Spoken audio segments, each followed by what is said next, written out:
Thumbnail দেখে অনেকেরই মনে হতে পারে যে কোনো বিধর্মীর কোনো কথার উত্তর দেওয়ার জন্যই আজকের আলোচনা, কিন্তু আমাদের সমাজের দিকেও যখন তাকাই তখন দেখি যে আমাদের সমাজের মধ্যেও একটা শ্রেণী আছে যারা রাসলীলাকে না বুঝে এটাকে বিশেষ একটা ভালো চোখে দেখে না।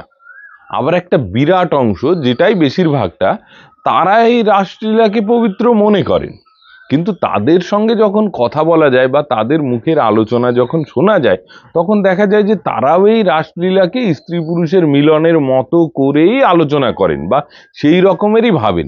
কিন্তু তারা এটাকে এই কারণে পবিত্র ভাবেন কারণ এটা ভগবান শ্রীকৃষ্ণের লীলা। এর অর্থ হচ্ছে তারাও মেনে নিয়েছে, জানার বিষয়টা কিন্তু আমরা তাদের মধ্যেও দেখছি না। এর থেকে বোঝা যাচ্ছে যে রাসলীলা সম্পর্কে সঠিক ধারণা আমাদের সমাজের মধ্যে এক প্রকার নেই বললেই চলে। এবার অনেকে না জেনেই কাউন্টার করে থাকে, না না সেখানে এরকম কিছু নেই। ওই যে বললাম যে মেনে নেওয়ার সংখ্যাটা অনেক বেশি, তারাও জানে না সেখানে কিন্তু এমন অনেক বিষয় রয়েছে যেটাকে উপর উপর দেখে আপত্তি করা যায়, কিন্তু সেগুলো নিয়ে আদৌ আপত্তি করা যায় কিনা এই সকল বিষয়ই আজকের এই আলোচনার মধ্যে আশা করি পরিষ্কার হয়ে যাবে। তাই আপনাদের কাছে একান্তই অনুরোধ, আপনারা অবশ্যই শেষ পর্যন্ত আলোচনাটি শুনবেন। আর যারা আমাদের চ্যানেলে নতুন তাদেরকে অনুরোধ করব চ্যানেলটিকে সাবস্ক্রাইব করে আমাদের সঙ্গে যুক্ত থাকুন। একবার বাবুরাম মহারাজ মালদায় একটি ধর্মসভায় গিয়ে বক্তৃতা দিচ্ছেন। এরকম সময় শ্রোতাদের মধ্যে কিছু লোক উঠে বলল যে একটু মহারাজ রাসলীলা রাধা প্রেম সম্পর্কে বলুন তো। মহারাজ এতক্ষণ বেশ সুন্দরভাবেই বক্তৃতা করছিলেন, কিন্তু এই কথা শোনা মাত্রই তিনি অত্যন্ত গম্ভীর হয়ে যান, তার চোখ মুখ লাল হয়ে যায়। তিনি তারপর ওই শ্রোতাদের উদ্দেশ্য করে প্রশ্ন করেন, এখানে গোপী প্রেম বা রাধা প্রেম শোনার মতো অধিকারী কে আছে বলুন তো। স্বামীজি তাই তো বলতেন যে যতক্ষণ পর্যন্ত না মানুষ সম্পূর্ণরূপে শুদ্ধ হচ্ছে ততক্ষণ পর্যন্ত এই রাসলীলা বোঝা তো দূরের কথা, এই রাসলীলাকে বোঝার চেষ্টা করাও উচিত নয়। একবার স্বামীজির এক বন্ধু এই রাসলীলা বা এই রাধা প্রেমকে স্ত্রী পুরুষের মিলনের সঙ্গে শুধুমাত্র তুলনা করেন, সামান্য তুলনা করেন যে এটাও তো ওই রকমেরই। এই কথাটা শুধুমাত্র শোনাতেই স্বামীজি অত্যন্ত ব্যথিত হন, তার দু চোখ বেয়ে অশ্রুধারা পড়তে থাকে এবং তিনি বলেন যে তুই রাধা প্রেমের কি বুঝবি বল দেখি। যতক্ষণ পর্যন্ত না মানুষ সম্পূর্ণরূপে শুদ্ধ হয় ততক্ষণ পর্যন্ত এই রাধা প্রেম বোঝা যায় না রে। ওই যে দুধ দোয়ানোর সময় বালতিতে যে ফেনাটা ওঠে, ওই ফেনাটাও রাধা প্রেমের তুলনায় অত্যন্ত কঠিন রে। আসলে সবাই চুপ হয়ে যান। এবার শুধুমাত্র তো গল্প কথায় কাজ হবে না, তাই রাসলীলার আলোচনা যেমন করব সেরকম ভাবে কেন এটা পবিত্র, কেন এটা অপবিত্র হতে পারে না, সেই বিষয়েরও যুক্তি আপনাদের সামনে তুলে ধরবো, আপনারাই আশা করি বিচার করতে পারবেন। এবার দেখুন, রাসলীলাটা কে কাকে শ্রবণ করাচ্ছেন, মানে এই ভাগবতের প্রচারটা কার মাধ্যম দিয়ে হচ্ছেন? আজন্ম শুদ্ধ ব্যাস তনয় সুখ, সুখদেব গোস্বামী, যিনি আজন্ম সংসার বিরাগী। আর কাকে শ্রবণ করাচ্ছেন? ব্রহ্মশাপগ্রস্ত রাজা পরীক্ষিতকে, এবং পরীক্ষিতকে ঘিরে ওই সভায় আর কারা রয়েছেন? বিভিন্ন মুনি ঋষিরা। তার মানে বোঝা যাচ্ছে যে এখানে ভোগের খরিদ্দার কিন্তু কেউ নেই। আমরা অনেকেই আপত্তি করে থাকি যে শ্রীকৃষ্ণ তো কত নারী সঙ্গ করেছিলেন, মানে ওই বিয়ে করেছিলেন বা এই সব লীলা টিলা করেছিলেন, কিন্তু আমাদেরকে বিচার করতে হবে যে শুধুমাত্র ভগবান মেনে নেওয়ার জন্যই যে এগুলোকে মেনে নিতে হবে সেরকম নয়, যুক্তি দিয়েও এগুলোকে মানা যায়। এই পরিপ্রেক্ষিতে একটা গল্প আপনাদের সামনে তুলে ধরি। নারদ মুনি একবার ভাবেন যে এত রানী, তাদেরকে শ্রীকৃষ্ণ কিভাবে সময় দিতে পারেন, সবাই তো খুব খুশি, কিন্তু শ্রীকৃষ্ণ কি এনাদেরকে সময় দিতে পারেন? এবার নারদ মুনি এক রানীমাকে ডাকছেন পরীক্ষা করার জন্য, দেখছেন যে সেখানেও শ্রীকৃষ্ণ রয়েছে, আর একজনের ঘরে সেখানেও শ্রীকৃষ্ণ রয়েছেন। এইভাবে যেখানেই গেছেন সেখানেই দেখেন যে রানীর সঙ্গে শ্রীকৃষ্ণও রয়েছেন। তখন ওনার মাথা না গুলিয়ে গেছে, তখন প্রভুকেই আবার স্মরণ করেছেন। কি বলছেন, প্রভু এ কেমন, এত কম সময়ের মধ্যে এক ঘর থেকে আর এক ঘরে আপনি কি করে যেতে পারেন, এটা কি করে সম্ভব হচ্ছে, আমার তো মাথাটা গুলিয়ে যাচ্ছে। তখন শ্রীকৃষ্ণ হেসে বলেন, নারদ তোমাকে এসব বুঝতে হবে না। তার মানে এই দেখুন, নির্মাণ কায়া তৈরি করেই হোক বা যেভাবেই হোক, তিনি যে সাধারণ পুরুষ নন সেটা কিন্তু বোঝা যাচ্ছে, এবং রাসলীলার মধ্যেও আমরা সেটাই দেখব। সেখানেও প্রত্যেকটা গোপীর সঙ্গেই কিন্তু শ্রীকৃষ্ণ রয়েছেন। তার মানে শ্রীকৃষ্ণর ক্ষেত্রে ওই অন্যান্য ধর্ম প্রচারকদের নারী সঙ্গ করার তুলনা করবেন না। অন্যান্য ধর্ম প্রচারকরা বা যার মাধ্যম দিয়ে তাদের ধর্মমতের উত্থান, সে যদি 10-15টা বিয়ে করে থাকেন বা একাধিক বিয়ে করে থাকেন, তাদের যে সমর্থক তাদের মধ্যেও সেটা কিন্তু আজও লক্ষ্য করা যায়, এবং জনসমক্ষেও তারা সেটার প্রচার করেন। কিন্তু শ্রীকৃষ্ণ যে কাজটা করেছেন, শ্রীকৃষ্ণের ভক্তদের মধ্যে তো এরকম দেখা যায়ই না, বরং তাদের মধ্যে অনেকেই সংসার বিরাগী। তারা সংসারের সমস্ত কামনা বাসনা ত্যাগ করে ভগবান লাভ করার জন্য তারা একান্তে বাস করছেন।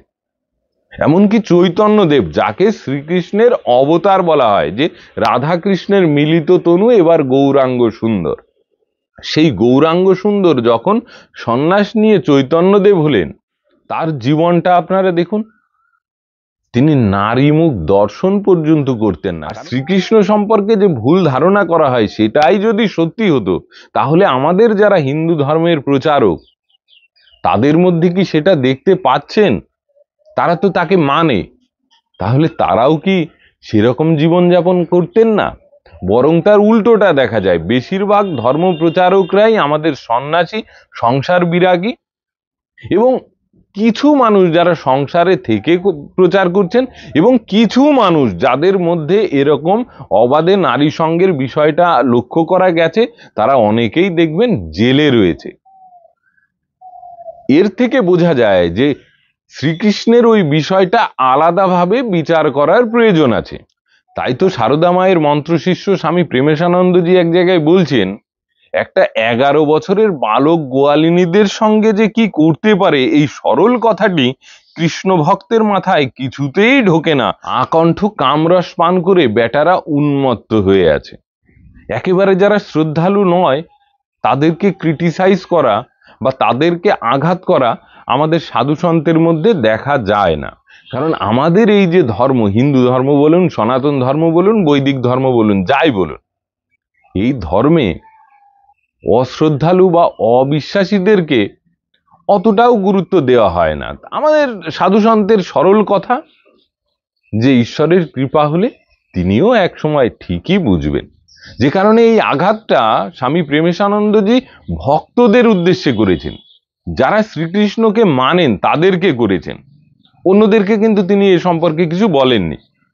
অন্যরা তো এরকম ধারণা করেনি, কিন্তু ভক্তদের মধ্যেও এক শ্রেণী এরকম ধারণা যে করেন, তাই তিনি বলছেন যে একটা 10-11 বছরের বালক গোয়ালিনীদের সঙ্গে যে কি করতে পারেন, এই সরল কথাটি আজও ভক্তদের মাথায় ঢুকলো না।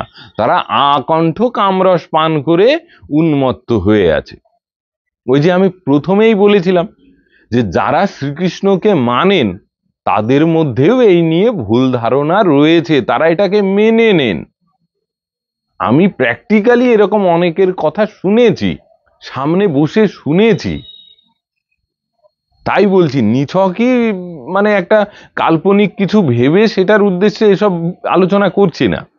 কারণ যখন শ্রীকৃষ্ণ এই রাসলীলা করেছেন তখন তার বয়স 9, 10, 11 এর মধ্যেই হবে, মানে সর্বাধিক এরকমেরই হবে। কারণ কংসবধ করতে যখন শ্রীকৃষ্ণ গেছেন, সেখানেও কিন্তু শ্রীকৃষ্ণ বলছেন যে ওনারা তো বড় পালোয়ান, আমরা তো ছোট্ট বালক, আমাদের সঙ্গে ওনাদের যুদ্ধটা অসমকক্ষ হয়ে যায় না। শ্রীকৃষ্ণ ভয়ে বলছিলেন না, ওই একটু মনে করুন খেলা করার আগে একটু মস্করা করার মতো করেই, সেটা কংস বুঝুক বা না বুঝুক। তা এই সকল কিছু যদি আমরা বিচার করি তাহলে দেখব শ্রীকৃষ্ণের বয়স তখন একদমই বেশি নয়। আপনারা একটু ভেবে দেখুন, যদি শ্রীকৃষ্ণকে সাধারণ মানুষ হিসাবে ভেবে ব্লেম করেন, তাহলে ওই বয়সে, তাও আজকের কথা নয় কিন্তু অনেক পুরাতন দিনের কথা, যেখানে এই রিলস গুলো ছিল না, নানান রকম অশালীন অ্যাড গুলো ছিল না, সেই জায়গায় ওই বছরের বালকের মাথায় যদি সাধারণ হিসাবে শ্রীকৃষ্ণকে ভাবেন, যদি আপনারা ভগবান ভেবেই নেন, ঈশ্বরের অবতার ভেবেই নেন, তাহলে তো কোনো প্রশ্নই নেই। কিন্তু সাধারণ মানুষ হিসাবে ভেবে যদি তার এই বিষয়গুলোকে আপত্তির চোখে দেখেন, তাহলে একবার ভাবুন যে ওই বয়সের একটা বালক, তার সম্পর্কে এরকম যে ভাবনা চিন্তা, সেটা কি সঠিক? তার মানে এই দিক দিয়ে দেখলেও এটাকে কিন্তু নালিফাই করে দেওয়া যাচ্ছে। অশালীন বলতে আমরা যেটা বুঝি সেরকম কিছু কিন্তু থাকা সম্ভব নয়। এবার প্রথম শ্লোকেই কি বলছেন? ভগবান অপিতা রাত্রি শারদ উৎফুল্ল মল্লিকাহা বিক্ষরন্তরম মনশ্চক্রে যোগ মায়াম উপাশ্রিতা। এর অর্থটা কি?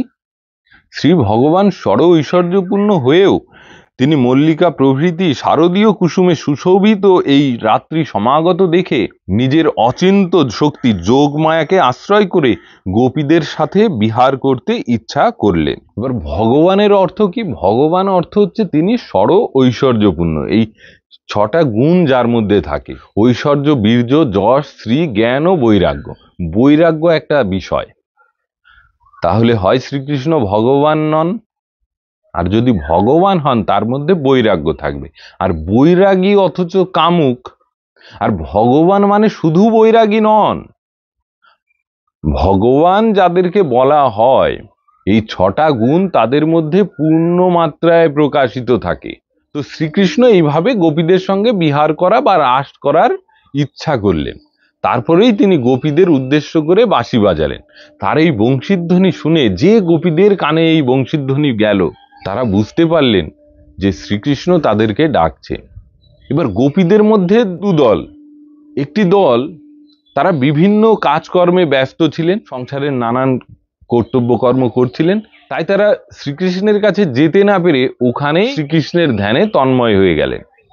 আর এক দল, যারাও কর্তব্যকর্মের মধ্যেই ছিলেন, কিন্তু তাদের কানে এই বংশীধ্বনি গেলে তারা আর ব্যাকুল হয়ে নিজেদেরকে ধরে রাখতে পারলেন না। তারা যে অবস্থাতেই ছিলেন সেই অবস্থাতেই সমস্ত কিছু ছেড়ে শ্রীকৃষ্ণের উদ্দেশ্যে রওনা হলেন। এখানে কিসের সঙ্গে সাদৃশ্য পাচ্ছেন? এই যে আপনি, আমি, আমরা অনেকেই যারা সংসারে আছি, আমাদেরও কখনো কখনো ইচ্ছা হয় যে আমরা ঈশ্বর লাভ করি, সেই রকম জীবনযাপন করি, কিন্তু আমরা পারি না। অনেকেই আছেন যারা সংসারে থেকেই সাধন ভজন করছেন। আমার মতো মানুষের কথা বলছি না, ওই সাধু নাগ মহাশয়, ওই শ্রীবাস ঠাকুর, ওই অদ্বৈত ঠাকুর, যদিও তাদেরকে সাধক হিসাবে ভাবা হয় না, তাদেরকে ঈশ্বরের অবতার বা ঈশ্বরের পার্ষদ হিসাবেই ভাবা হয়। ওই ধরুন রামপ্রসাদ আদি মহাপুরুষেরা, তারা কিন্তু সংসারে থেকেই ঈশ্বর লাভ করেছিলেন। কিন্তু আর এক দল থাকে যারা সমস্ত কিছু ছেড়ে খেড়ে সন্ন্যাস নিয়ে নেন। তো গোপীদের মধ্যে সেই জিনিসটাই লক্ষ্য করা যাচ্ছে। আসলে জীবাত্মার সঙ্গে পরমাত্মার যে মিলনের বিষয়টা, সেটাই এই রাসলীলার মাধ্যমে ফুটিয়ে তোলা হয়েছে। আর একটু আগে গেলেই আপনারাও বুঝতে পারবেন। তো প্রথম বিষয়টা দেখলেন, এবং সেটা বাস্তব জীবনের সঙ্গে সাদৃশ্য পাচ্ছেন কিনা সেটা একটু আপনারা অবশ্যই বিচার করবেন। এরপরে গোপীরা যে শ্রীকৃষ্ণের কাছে গেলেন, তখন শ্রীকৃষ্ণ কিন্তু তাদের প্রশংসা করছেন না, বরং উল্টোটা করছেন। নানাভাবে তাদের কর্তব্য কর্মের কথা মনে করিয়ে দিচ্ছেন এবং বলছেন যে এই বিপদ সংকুল বনে এত রাত্রে তোমাদের আসা উচিত হয়নি। শ্রীকৃষ্ণ এমনও বলছেন যে কুলনারীর উপপত্নীর সঙ্গ করা উচিত নয়, এটা স্বর্গলাভের প্রতিবন্ধক। বুঝুন কথার ঠেলা। আসলে শ্রীকৃষ্ণও তো তাদের স্বামী, কিন্তু ইনি কে? জগতের স্বামী, জগৎপতি। তাই এইভাবে কথাটা বলা হচ্ছে। এবার এই বিষয়ে সাদৃশ্য আপনি কোথায় পাবেন? আজই আপনার পরিবারকে বলুন, যে মা কি বাবা কি নিজের স্ত্রীকে বলুন যে আমার আর এগুলো ভালো লাগছে না। খুব সিরিয়াস ভাবে বলবেন যে আমি সংসার ত্যাগ করব, মঠের সঙ্গেও কথা হয়ে গেছে, আমি অমুক মঠে গিয়ে সন্ন্যাস মন্ত্রে দীক্ষা নেব, প্রথমে ব্রহ্মচারী থাকবো, তারপরে সন্ন্যাস নেব, কিন্তু আমি সংসার ত্যাগ করতে চাই। কিভাবে আপনার কর্তব্য কর্মের কথা মনে করিয়ে দেবে সকলে, সেটা আপনি কিন্তু দেখতে পাবেন।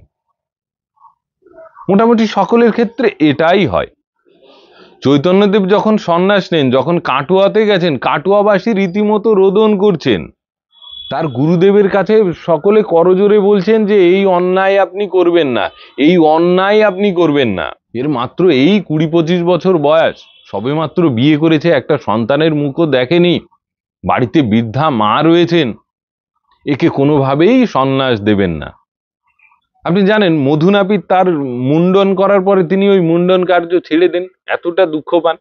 আসলে ভগবানের মুন্ডন কার্য করে দিয়েছেন, তার আর এরপরে মানুষের মুন্ডন করা সাজে না, তার ওই কর্মের সিদ্ধি লাভ হয়ে গেল, এই কারণেই হয়তো তিনি আর কখনো এই মুন্ডন কার্য করেননি। কিন্তু সেখানে দেখা যাচ্ছে তিনি অত্যন্ত ব্যথিত হয়ে বলছেন যে আমি এই অন্যায় কাজ আর করব না। সকলে তাকে গৃহে ফিরিয়ে নেওয়ার জন্য নানান রকম আকুতি মিনতি করতে লাগলেন। শুধু চৈতন্যদেবের কাছে নয়, চৈতন্যদেবের যে সন্ন্যাস গুরু শ্রীমৎ কেশব ভারতী, তার কাছেও সকলে মিনতি করতে লাগলেন। তখন চৈতন্যদেব সকলের উদ্দেশ্যে বললেন, আপনারা আমার সঙ্গে এতটা নির্দয় হবেন না, আপনারা আমার গুরুজন, আমি তো চাই আপনাদের কথাটাকেই মানতে, কিন্তু আমার মন আর আমার বশে নাই। আপনারা যদি জোর করে আমাকে গৃহে ফিরিয়ে নিয়েও যান, এই শরীর আর আমার থাকবে না। এমন ভাবে চৈতন্যদেব আরতি করলেন সকলের উদ্দেশ্যে, কারুর উদ্দেশ্যে কড়া কথা বললেন না যে তোমরা বোঝো না, তোমরা অত্যন্ত অজ্ঞানী, না, তিনি অত্যন্ত মিনতি করে সকলকে সম্মান জানিয়েই তিনি বললেন। তার এই আকুতি শুনে সকলের হৃদয় সেই মুহূর্তে পরিবর্তন হয়ে গেল, সকলের মধ্যে বৈরাগ্যের উদয় হলো যে সত্যিই তো এই তুচ্ছ সংসারে আছেই বা কি, আমরা কি করে এই মহৎ কার্যে বাধা দিতে পারি। তখন অনুমতি সকলেই দিলেন। তো এই যে বিষয়টা, এটাই কিন্তু আমরা ওই রাসলীলার ওই অংশে দেখতে পাচ্ছি। গোপীরা গেছেন তাই বলে তাদেরকে প্রশংসা করা হচ্ছে না, আর প্রশংসা করা উচিতও নয়। আজকে আমি সন্ন্যাস নিতে চাইলাম, আর সকলে ঠেলে দিল, সকলে প্রশংসা করে বলল ঠিক আছে সন্ন্যাস নিয়ে নাও, না, প্রতিকূলতার মধ্যে থেকেও যদি আমার ওই ইচ্ছা একই রকম বলবৎ থাকে, যখন আমার ভেতরটা এই সংসারে থেকে একান্তই ছটফট করবে, মনে হবে এখানে থাকলে আমার শরীর রক্ষা করা যেন দায় হয়ে যাবে, এই অবস্থা যদি হয়, তখনই তিনি সন্ন্যাসের অধিকারী। নইলে কি হবে, সন্ন্যাস নেব কিন্তু সেখানে গিয়ে আমি প্রকৃত সন্ন্যাসী হতে পারবো না। কারণ ওই মার্গ সম্পর্কে বলা হয় খুর ধারের উপর দিয়ে চলা, মানে তরোয়ারের যে খুর ধার তার উপর দিয়ে চলা, এই রকম। কারণ ওখান থেকে পতন হলে শুধুমাত্র আপনার সন্ন্যাস ধর্ম রক্ষা হলো না এরকম নয়, আপনার সামাজিক প্রতিষ্ঠা, স্বীকৃতি, মানুষের মনে আপনার প্রতি শ্রদ্ধা, সকল কিছুই নষ্ট হয়ে যাবে। আমরা সংসার করছি এতে কারুর আপত্তি নেই, কিন্তু সন্ন্যাসের পরে যদি আপনি সন্ন্যাস ধর্ম রক্ষা করতে না পেরে আবার ওখান থেকে কোনো নারী জুটিয়ে নিয়ে বিয়ে টিয়ে করে সংসার পাতেন, সেটা কিন্তু অত্যন্ত আপত্তির চোখে দেখবে। কারণ সন্ন্যাসী জগৎগুরু, তাদের প্রতি অন্যরকম সম্মান মানুষের। তার যদি আবার ভেতরে কামনা বাসনা জেগে তার ফাঁদে সে পড়ে, এটা দেখার পর তার প্রতি কিন্তু সেই সম্মান আর কেউ দেখাবে না, বা নিজেও সমাজের সামনে নিজের মুখ দেখাতে পারবে না। তাই শ্রীকৃষ্ণ গোপীদের কিন্তু নিষেধ করছেন বা নানান রকম কর্তব্য কর্মের কথা মনে করিয়ে দিচ্ছেন। তারপরেও যখন তারা ফিরলেন না, তখনই সেই রাসলীলার শুরু হচ্ছে সেখানে। তবে প্রাথমিকভাবে যখন ওই রাসলীলা শুরু হচ্ছে, তখন গোপীরা ভাবলেন যে আমরা কতই না সৌভাগ্যবতী, যে কারণে শ্রীকৃষ্ণ আমাদের সঙ্গে রয়েছে। আজকে চিন্তা করুন, নিজের স্ত্রী বা নিজের প্রিয়জনকে যদি আপনি বলেন আমি তোমাকে পেয়ে ধন্য, তোমার মতো নারী বা তোমার মতো পুরুষ আমি আর কাউকে পাইনি, আমি যে তোমাকে জীবন সঙ্গী বা জীবন সঙ্গিনী হিসাবে পেলাম, এটা আমার বহু জন্মের পুণ্যের ফল, এই কথা শোনা মাত্রই তার প্রিয়জন তাকে প্রেমালিঙ্গনে বদ্ধ করবে, এটাই সাধারণত হয়। কিন্তু শ্রীকৃষ্ণও কি তেমনি করলেন? শ্রীকৃষ্ণও কি বললেন আহা সত্যি তোমরা আমাকে কতই না ভালোবাসো? না, শ্রীকৃষ্ণ তখনই সেখান থেকে অন্তর্নিহিত হয়ে গেলেন। কেন? এটা একটা কঠিন বিষয়। ভগবান রামকৃষ্ণদেব বলছেন যে ওই সুচে যখন আমরা সুতো ঢুকাই, সুতোর ফেকড়ি যদি বেরিয়ে থাকে, মানে সুতোর ফেসো বা ফেকড়ি যে যে ভাষায় বলেন, ওটা যদি বেরিয়ে থাকে তাহলে কিন্তু সুজের মধ্যে দিয়ে সুতো ঢোকে না। তেমনি সামান্য সংসার বাসনা থাকতেও ঈশ্বর লাভ বা স্বরূপের উপলব্ধি হওয়া সম্ভব নয়। তো এখানে শ্রীকৃষ্ণ হচ্ছেন পরমাত্মা, আর ওই গোপীরা হচ্ছেন জীবাত্মা। জীবাত্মা এবং পরমাত্মার মধ্যে যে মিলন বা নিজের স্বরূপ উপলব্ধি, আমি আমাকে দেহবোধে নয়, আমি আমাকে আত্মারূপে জানবো। সেই চরম উপলব্ধি কিন্তু সামান্য দেহবোধ থাকতেও সম্ভব নয়। তাই এই চিন্তাধারা গোপীদের সাত্ত্বিক চিন্তাধারা, কিন্তু সাত্ত্বিক হলেও সেটা কিন্তু দেহবোধেই আছে। আমি সৌভাগ্যবান বা সৌভাগ্যবতী এরকম যখন ভাবছি, এটাও কিন্তু দ্বৈত ধারণা। যার সৌভাগ্যের জ্ঞান আছে নিশ্চয়ই তার দুর্ভাগ্যের জ্ঞানও রয়েছে। এবং আমি সৌভাগ্যবান মানে আমি নিজেকে দেহধারী একজন জীব হিসাবে কল্পনা করছি, কিন্তু এই দেহবোধ থাকতে স্বরূপের উপলব্ধি সম্ভব নয়। তাই সেই পরমাত্মারূপী শ্রীকৃষ্ণ তখনই সেখান থেকে অন্তর্নিহিত হয়ে গেলেন, মানে স্বরূপের উপলব্ধি হলো না। তখন তারা আবার ব্যাকুল হয়ে গেলেন, তারা অত্যন্ত ব্যাকুল হয়ে গেলেন। তারা এদিক ওদিক শ্রীকৃষ্ণকে খুঁজতে লাগলেন।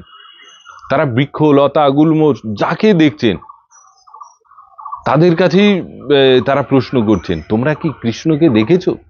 বলছে, ওই গাছটা দেখ, ও চুপচাপ হয়ে আছে, নিশ্চয়ই ও কৃষ্ণের স্পর্শ পেয়েছে, তাই ও এভাবে ধ্যানস্থ হয়ে আছে।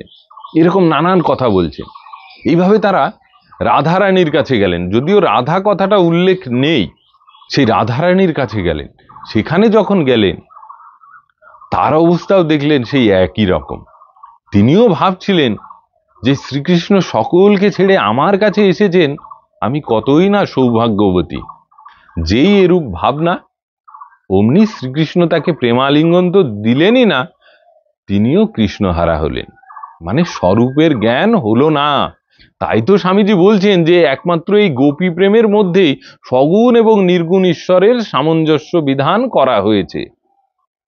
শুধুমাত্র ভক্তের ভগবানের প্রতি প্রেম নয়, জীবাত্মা এবং পরমাত্মার মিলন, সেই বিষয়টাও এখানে ফুটে উঠেছে। এরপরে দেখা যাচ্ছে যে তারা সকলেই ব্যাকুল হয়ে গেলেন শ্রীকৃষ্ণ চিন্তা করতে করতে। তখন শ্রীকৃষ্ণের নানারূপ লীলা তারা স্মরণ করতে লাগলেন, এবং তারাও নিজেদেরকে কৃষ্ণ ভাবে ভাবিত করে তারা নিজেদেরকে কৃষ্ণের মতোই ভাবতে লাগলেন। তারা ওই লীলা স্মরণ করতে করতে তারা তেমনি আচরণ করতে লাগলেন।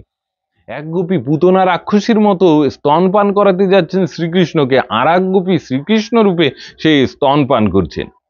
এরকম শ্রীকৃষ্ণের নানা লীলা তারা নিজেদের মধ্যেই করছেন। তারা তখন কৃষ্ণ ভাবে ভাবিত হয়ে গেছেন। এখানেই আপত্তির জায়গা। এই যে বিষয়টা, নারীদের এরূপ আচরণ, তাদের বস্ত্রের ঠিক ঠিকানা না থাকা, এখানেই আমাদের আপত্তি। এই বিষয়ে একটা কথা বলি। একবার রামকৃষ্ণ পরমহংসদেব, সুখদেব গোস্বামীর কথা তো জানেনই, তার গায়েও বস্ত্র থাকতো না।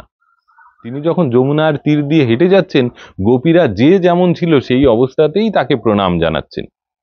অথচ তার কিছুক্ষণ পরেই যখন ব্যাসদেব সেদিক দিয়ে যাচ্ছেন, তার কিছুটা দূরেই ছিল, ব্যাসদেব আগের ঘটনাটাও লক্ষ্য করেছেন, তখন দেখা যাচ্ছে যে তারা নিজেদের বস্ত্র ঠিকঠাক আছে কিনা সেটা পরীক্ষা করছে।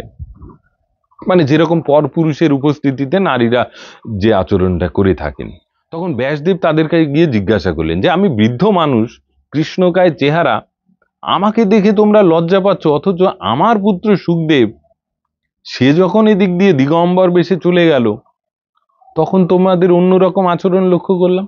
তখন গোপীরা বলছে, মহর্ষি, আমরা জানি না কেন আমরা এরকম করেছি, কিন্তু তাকে দর্শন মাত্রই মনে হলো তিনি প্রণম্য, তাকে আমাদের প্রণাম জানানো উচিত। তা ব্যাসদেব তখন বুঝেছিলেন যে হ্যাঁ, আমার এই পুত্র, এই সুখদেব, এ যদি ভাগবতের প্রচার করে তবেই মানুষ ঠিক ঠিক বুঝবে, নচেত নয়। কারণ আমি সংসারী, আমার মুখ দিয়ে এ সকল কথা যখন প্রচারিত হবে, মানুষের ধারণা অন্যরকম হবে। তা সুখদেব গোস্বামীর ঘটনা তো আপনারা জানেন। তো রামকৃষ্ণদেব তিনি একবার একটা ভক্তগৃহে নিমন্ত্রিত হয়ে গেছেন। রামকৃষ্ণ পরমহংস, পরমহংস কথাটা কিন্তু সকলের সঙ্গে যায় না। ঈশ্বর লাভের পরে যাদের মধ্যে বালকের স্বভাব দেখা যায়, তারাই পরমহংস। তা তিনি কথায় কথায় বলছেন, ওই আমার মেয়েটাও যেমন বলতো যে তখন 5-6 বছর যখন বয়স, তখন বলতো, আমরা না ছোটর সময় এরকম। বুঝতে পারছেন, 5-6 বছরের বালক বালিকে তারা বলছে যে তাদের ছোটবেলায়, মানে কি, তা রামকৃষ্ণ দেবও কথায় কথায় বলছেন, আগে না আমার যে কি অবস্থা হতো, তখন আমার বস্ত্র ফস্ত্রের ঠিক ঠিকানা থাকতো না। বালকের মতো করে বলছেন, আসলে তখনও ঠিক নেই। তা তখন যে মায়েরা ওখানে ছিলেন বলছে যে, হ্যাঁ বাবা, তোমার এখন তো ঠিক আছে, তোমার ও নিয়ে ভাবতে হবে না, তুমি খাও খাও। তারা তাকে পুত্ররূপেই ভাবছেন যে তোমার ও নিয়ে ভাবতে হবে না, তোমার এখন তো ঠিক আছে, আসলে তখনও ঠিক নেই, তুমি খাও, তোমার ও নিয়ে ভাবতে হবে না। এটা নিয়ে আমাদের কিন্তু মনে কোনো আপত্তি জাগে না। এর কারণ কি জানেন? আমরা প্রথমত পুরুষতান্ত্রিক সমাজে রয়েছে, আর দ্বিতীয় কথা, আমরা এখনো নারীদেরকে সেই ছাড় দিতে পারি না। এবার সাধারণ অবস্থাতে তাদের একটু সংযতভাবে চলাটা, বুঝে সমঝে চলাটাই উচিত। কিন্তু ওই গোপীরা, তারা তো সাধারণ মানুষ ছিলেন না, তারা পূর্ব জন্মের মুনি ঋষি, সিদ্ধ মহাত্মারা। রামচন্দ্রের সময় থেকে তারা আশা করেছিলেন যে আমরাও ভগবানকে প্রতিরূপে সেবা করব। সেই আশা তাদের পূরণ হচ্ছে এই বৃন্দাবন লীলা। এবার এবার বিষয়টা আমি কি বলতে চাইছি বলেন তো, মানে পুরুষ যে আচরণ করছে, মেয়ের ক্ষেত্রে সেই আচরণ আমরা মেনে নিতে পারছি না, যে কারণে রামকৃষ্ণদেব যখন এটা করছেন, বা রামকৃষ্ণদেবের ক্ষেত্রে যখন এরূপ হচ্ছে, দেহবোধ ভুলে গিয়ে তার এরকম অবস্থা আসছে, তখন আমাদের কোনো আপত্তি নেই। কিন্তু মেয়েদের ক্ষেত্রে, মায়েদের ক্ষেত্রে আমাদের সেটা মানতে আপত্তি। একবার ভেবে দেখুন তো, এটা কি আমাদের নিজস্ব চিন্তা ভাবনা নয়? সাধারণ ক্ষেত্রে নয়, এগুলো ঠিক আছে, অবশ্যই ঠিক আছে, সাধারণ ক্ষেত্রে মায়েদের একটু সমঝে বুঝে চলাটাই উচিত। অনেকেই বলে থাকে যে পুরুষ এরকম হবে কেন, ওরা এরকম হবে কেন, হ্যাঁ আমরা কি এরকম এরকম চলতে পারবো না? না, এটা এটা একদমই ঠিক নয়। আমি যখন রাস্তা দিয়ে গাড়ি চালাই, শুধুমাত্র আমার নিজের গাড়ি ঠিক চালালে হয় না, অন্যজনে ভুল চালাচ্ছে কিনা সেটাও আমার কিন্তু নজরে রাখতে হয়, এবং সেরূপ সাবধান হয়েই আমাকে গাড়ি চালাতে হয়।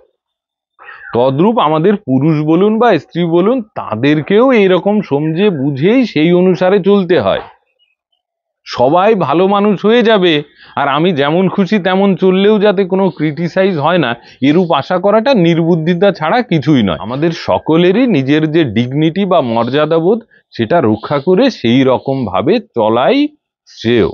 এবার দেখুন, আমরা যে মূল বিষয়টা যেটা নিয়ে আলোচনা করছিলাম, আমরা তো দেহবোধেই স্ত্রী পুরুষ, স্বরূপত তো আমরা সকলেই এক, সকলেই আমরা আত্মা।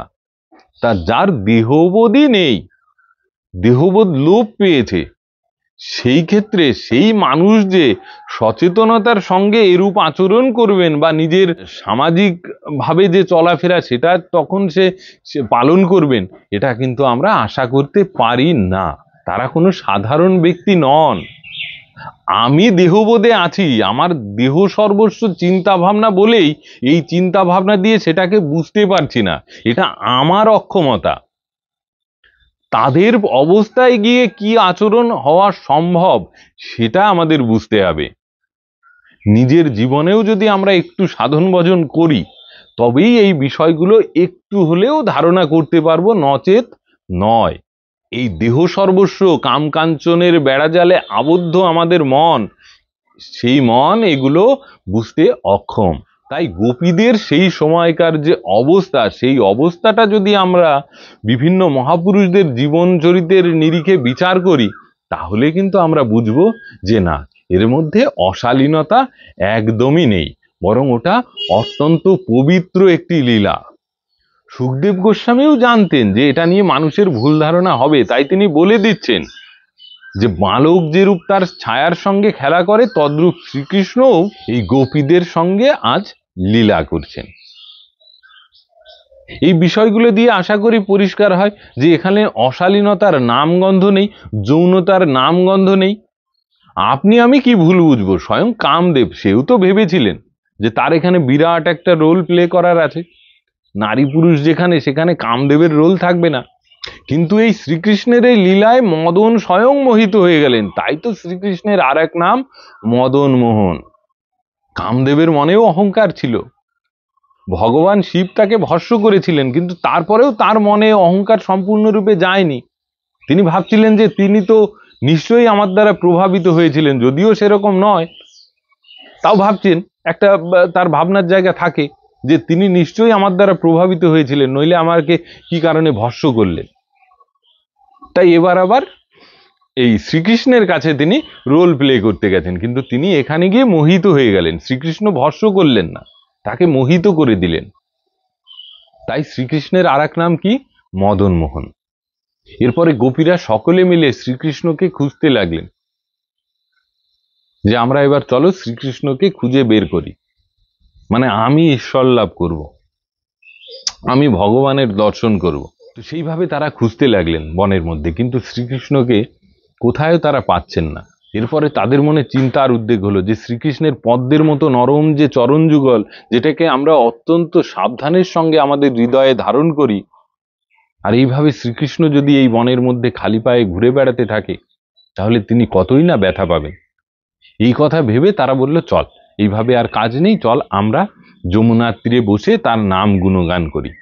তা এই যে খোঁজ করাটা ছিল আমাকে কেন্দ্র করে, আমি শ্রীকৃষ্ণকে খুঁজব। এবার হলো শ্রীকৃষ্ণ আমাকে দর্শন দেবেন, মানে আমার থেকে তোমাতে গেল। তারা উৎকণ্ঠার সঙ্গে ব্যাকুল হয়ে তারা রোদন করতে লাগলেন। আমি আর ডিটেলসে যাচ্ছি না। এইভাবে শ্রীকৃষ্ণ তারপর এলেন তাদের কাছে, মানে এই বিষয়টাই উল্লেখ করার ছিল যে আমি নয়, তুমি, আমি তোমাকে পেতে পারি না, তুমি কৃপা করলে আমি তোমার দর্শন পাবো। এই যে ভাবনা, যতক্ষণ আমি ততক্ষণ দেহবোধেই আমরা আছি, তুমিতে গেলেই একমাত্র আমরা এই দেহবোধ থেকে বাঁচতে পারি। দেহ সর্বস্ব চিন্তা ভাবনা, সেটা যতটাই সাত্ত্বিক হোক, সেটাও ভগবান লাভের প্রতিবন্ধক বা স্বরূপ উপলব্ধির প্রতিবন্ধক, এটাই এখানে বোঝা যাচ্ছে। আমি বেশি ডিটেলসে যাচ্ছি না। এরপরে শ্রীকৃষ্ণ আবার তাদের সঙ্গে এসে মিলিত হলেন এবং তারপরে তাদের সঙ্গে লীলা হলো। তাহলে আজকের আলোচনার মোট কথা কি দাঁড়ালো, যে এর মধ্যে অশালীনতা কেন নেই? প্রথমত তিনি ভগবান, ভগবানের মধ্যে বৈরাগ্য পূর্ণ মাত্রায় থাকে, আর বৈরাগ্য আর কামুকতা দুটো একসঙ্গে আসতে পারে না, একটা পয়েন্ট। দ্বিতীয় হচ্ছে তার বয়স তখন মাত্র 9 থেকে 11 বছরের মধ্যে।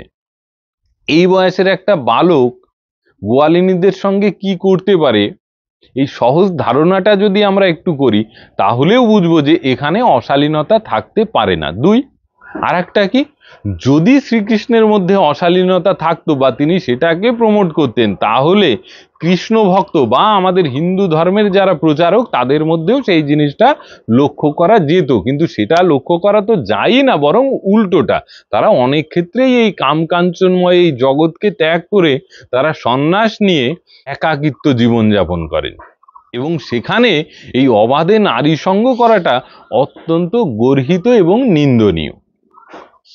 গেল। আর একটা বিষয় কি, আলোচনাটা কাদের মধ্যে হচ্ছে?